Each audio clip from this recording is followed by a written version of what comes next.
Hello കൂട്ടുകാരെ, എല്ലാവർക്കും നമസ്കാരം. നമ്മുടെ ഇന്നത്തെ ചീര നമ്മുടെ പച്ചക്കറി തോട്ടത്തിൽ നിന്ന് കിട്ടിയതാണേ. നമ്മുടെ ഇന്നത്തെ തോരൻ ചീരത്തോരനാണ്. നമ്മുടെ നല്ല ചീരത്തോരൻ നമുക്ക് വയ്ക്കാം. അപ്പം ഞാൻ ചീര ഇങ്ങനെ ഇന്നത്തെ ആവശ്യത്തിന് മാത്രമാണ് എടുത്തത്. കുറച്ചധികം ഉണ്ടായിരുന്നു അതുപോലെ. പച്ച ചീരയുണ്ട്, ചുമന്ന ചീരയുണ്ട്. അപ്പം ഞാനിന്ന് പച്ച ചീരയാണ് അധികം വളർന്നത്, അതാണ് എടുത്തത്. ചുമന്ന ചീര എടുക്കാറായിട്ടുണ്ട്. അപ്പോൾ നമുക്ക് ടേസ്റ്റി ആയിട്ടുള്ള ചീരക്കറി വെച്ചാലോ, ചീരത്തോരൻ.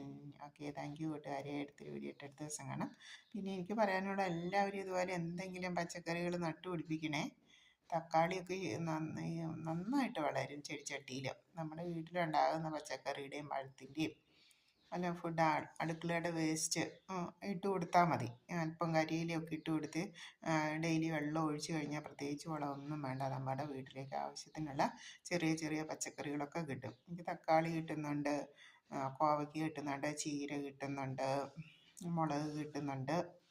തക്കാളി ഒരു 4-5 ചട്ടി പിടിപ്പിച്ചാലുണ്ടല്ലോ നമുക്ക് മാറി മാറി നമുക്ക് തക്കാളി ചാറ് വയ്ക്കാനും കിട്ടും.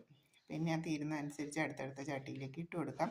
വലിയ പരിചരണമൊന്നും വേണ്ട. അത്യാവശ്യം വെള്ളവും പിന്നെ ഡെയിലി അതിൻ്റെ ചുവട്ടിൽ കൂടി ഒന്ന് പോയാൽ മതി. ഓക്കെ, താങ്ക് യു കൂട്ടുകാരെ. Thank you.